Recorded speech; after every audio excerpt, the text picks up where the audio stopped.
Mas que maravilha começar um programa com uma música dessa, tocando junto com esse músico maravilhoso, Eliseu Barros. Não, olha, se você não assistiu o outro programa, corre lá e assiste. Não perca esse, porque este é o meu, mas é o seu, no Universo da Música com Patrícia Valadão.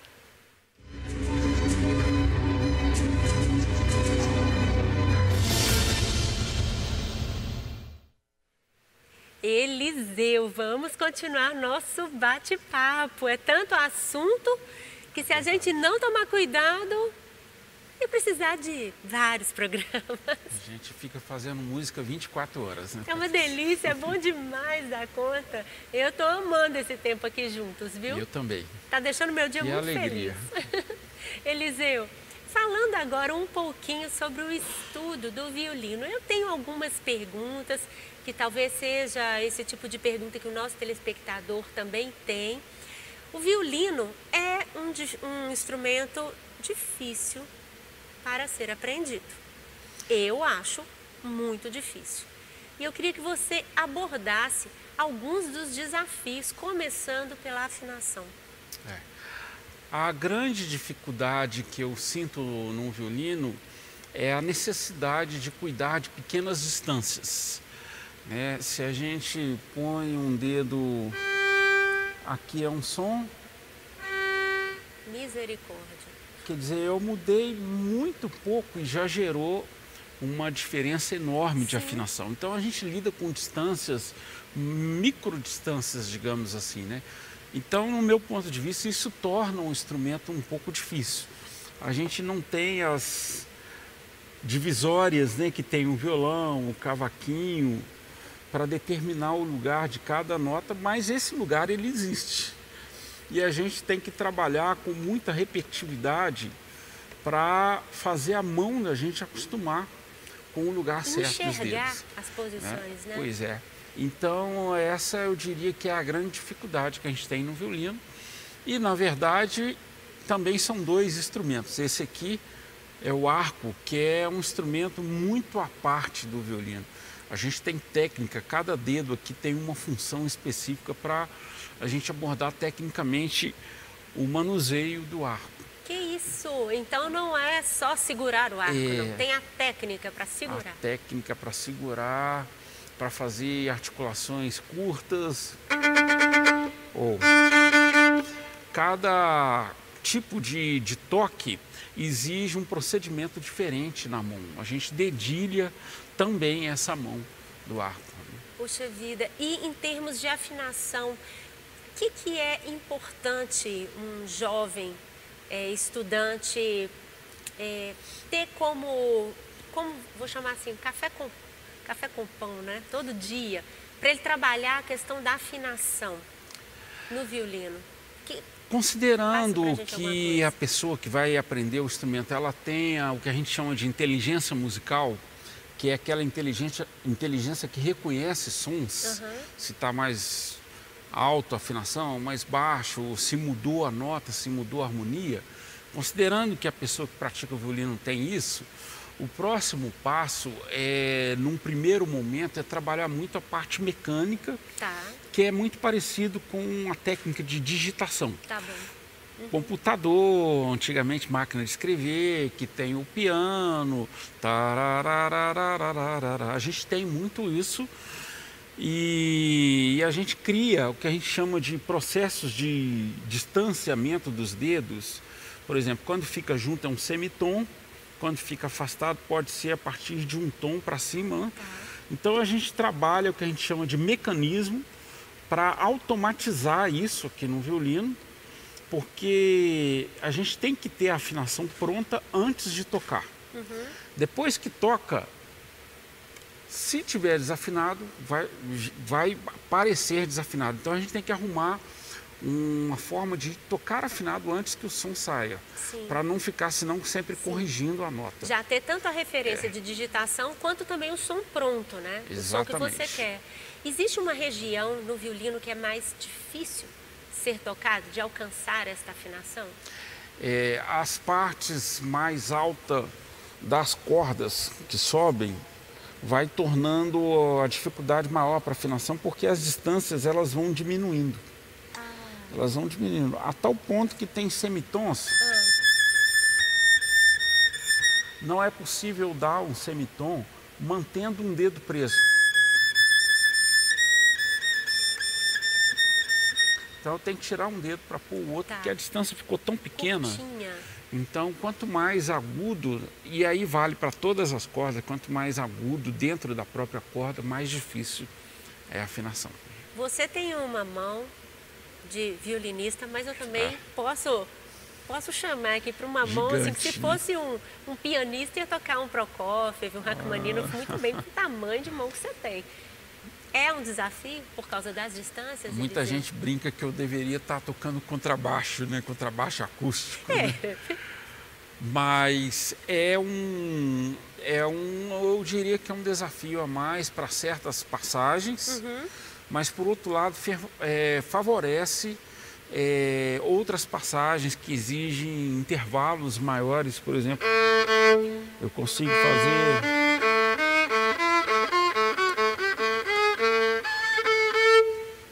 Então isso favorece para tocar obras específicas que exigem esse tipo de abertura da mão. Bem, uma outra coisa que eu sei que precisa de muito estudo é a questão do vibrato, que você precisa de técnica para realizá-lo. É verdade. É difícil conseguir um vibrato? É um processo longo essa caminhada? Eu até tenho curiosidade de saber como é feito o vibrato com voz. Porque não deve ser fácil também, né? Envolve ali as questões das cordas vocais, né? Na nossa parte aqui, é mais fácil porque é uma questão meramente mecânica. A gente tem que fazer as falanges dos dedos dobrarem e esticar. Então, num processo exagerado e lento, seria isso. Encolhe as falanges, estica. Encolhe, estica. Aí, quando eu ensino vibrato para os alunos, eu ensino exatamente segurando aqui no corpo do violino e flexionando e esticando, flexionando e criando dificuldades, velocidades diferentes. Aí é o processo que vem para cá, mas leva um tempinho a prática. Sim. No início, muitos calos? Tem. Todos Machuca? os meus dedos... A gente trabalha com um nível de cordas mais profissional, elas são mais macias, né? Mas quando eu comecei a estudar, a gente usava cordas de aço e às vezes cortava o dedo, tinha algumas dificuldades, assim. Mas essas aqui são cordas mais macias, mais importadas, com mais qualidade. A madeira, tipo da madeira do violino e também do arco, interferem no som? Interfere. O arco... O tipo de madeira mais perfeito para o arco é a madeira que dá o nome ao nosso país, pau-brasil. Porque ela tem uma relação de tensão com flexibilidade muito equilibrado, né? Porque o arco ele depende de ter tensão para que a gente possa executar vários tipos de golpes de arcos, né? São diferenças de som curto e som longo. E o pau-brasil é a madeira mais equilibrada para isso, na relação peso, flexibilidade, intensidade. E já a madeira do violino, é muito importante a gente trabalhar com madeiras que têm uma facilidade com vibração sonora, né? Porque o som, ele vem da fricção da crina, essa parte aqui. A maioria dos arcos é uma crina branca, que é o cabelo do cavalo, né? Pode ser o rabo do cavalo. Isso aqui, por acaso, era um rabo escuro ou um cabelo escuro, né? A gente passa uma resina para ficar bem áspero. Aí, essa coisa áspera gera o atrito. Esse atrito gera uma vibração que vem para o cavalete. Do cavalete desce para esse tampo do violino, e esse tampo do violino se conecta com um toquinho aqui dentro que a gente chama de alma. Esse toquinho ele esbarra no tampo e no fundo, e através desse toquinho a vibração passa para o fundo e faz toda a caixa acústica do instrumento vibrar, e aí gera o som que a gente escuta. Eliseu, uma pergunta, alguma corda já arrebentou na hora do concerto? Já, na hora do concerto que eu me lembro, não, mas eu me lembro de uma experiência que me causou uma dificuldade.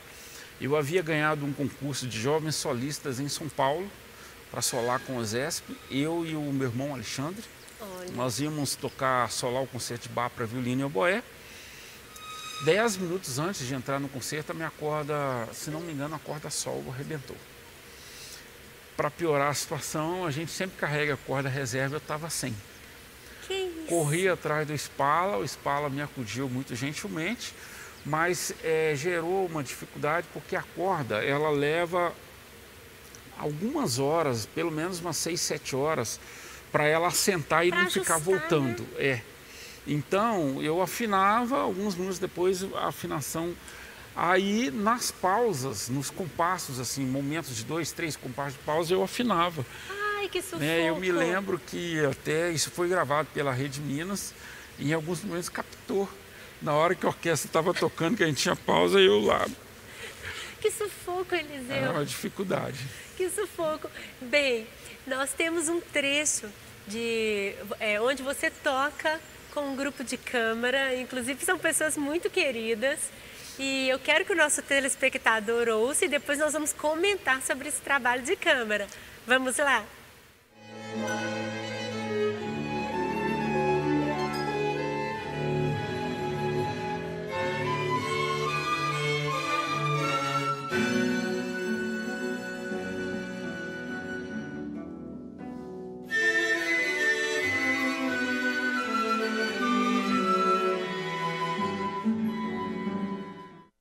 Que maravilha! A Renata também já é quase uma Barros, né? A Renata Gracinha. é muito criativa, muito legal. Ai, adoro. Já fiz concerto com vocês, assim, confesso que foi só diversão, viu?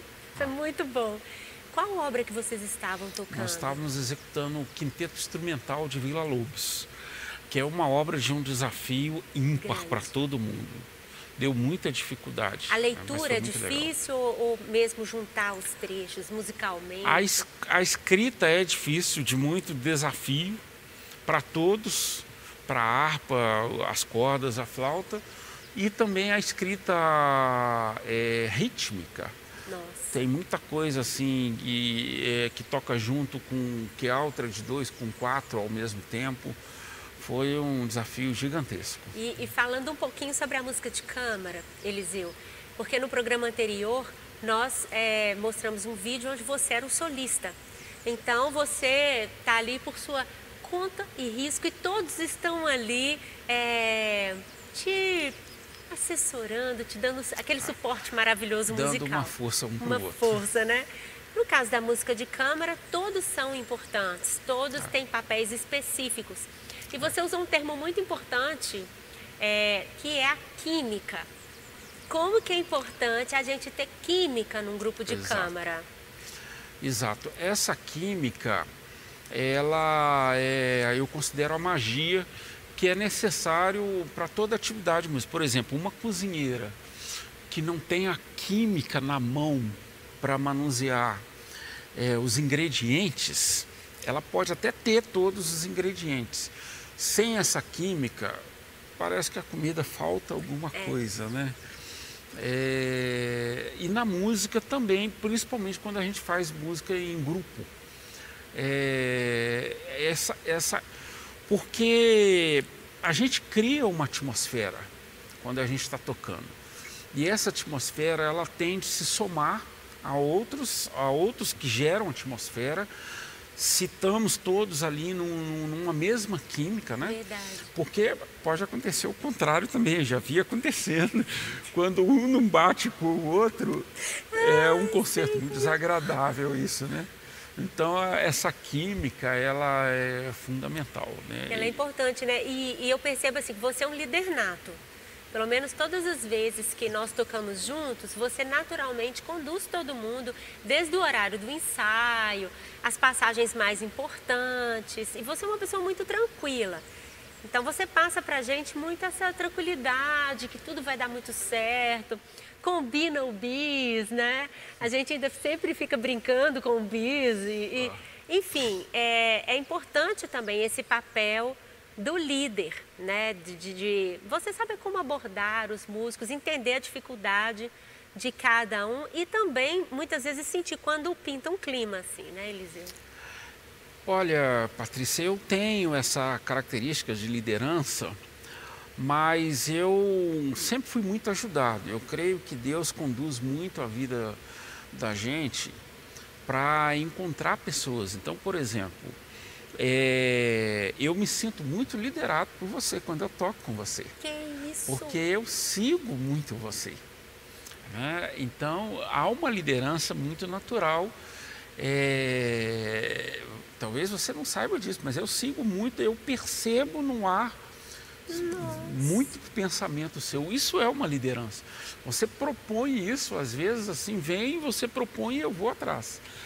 Então, é essa química, né, que a gente estava falando. Quando rola, é muito difícil saber quem está liderando ali naquele momento, né? Sim. Eu, às vezes, pela função da música, às vezes a gente pode ter um papel ali de liderar certas situações, né? Mas na hora que junta, eu penso que não é mais um violino, um piano, mas é a massa sonora. Exato. Se a gente fechar os olhos, de repente você vê o som entrando, do violino entrando dentro do piano entrando no violino, Exato. que entra na flauta, que entra na harpa, né? É um mecanismo, se torna um mecanismo, um novo mecanismo vivo, né? Que é a música de câmara. Só a música para trazer essa mágica. É muito verdade. bacana, né? E falar em música de câmara, vamos tocar alguma coisa juntos, né? Porque afinal de contas, a gente tem que aproveitar esse momento. E você escolheu para nós tocarmos uma Sicilienne, que é tão bonita, é uma música tão simples, mas com uma melodia tão linda. Singelo, mas de uma beleza muito impressionante. E outra coisa impressionante, que é uma música feita por uma compositora. Sim, que é muito raro. Maria Teresa. Maria Teresa Von Paradis. É raro, né? Compositoras de música clássica, principalmente na época do período clássico, barroco, né? É verdade. E então aí vamos tá uma homenagear as preciosidade mulheres, aqui. né? Então vamos.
Ai, que maravilha, que música linda, Eliseu.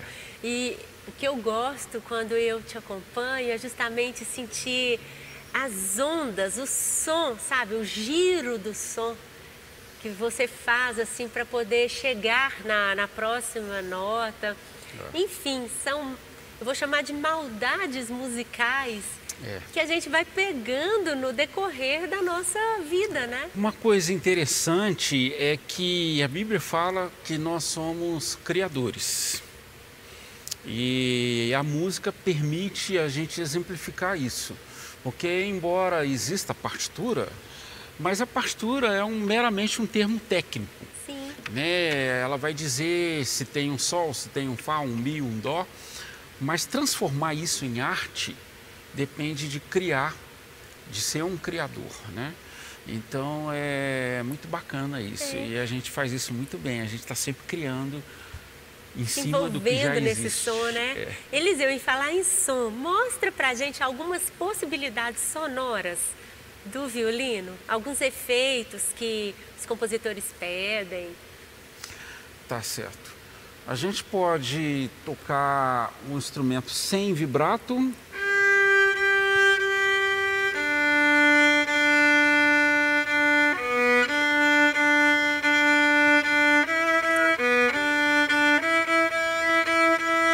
Ou com vibrato.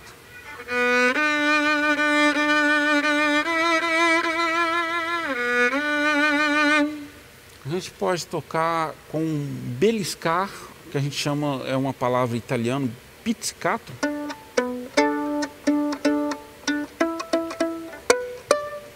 A gente pode fazer articulações curtas e percussivas.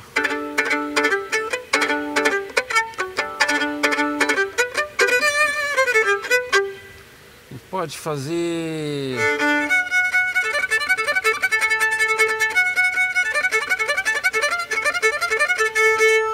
a gente pode fazer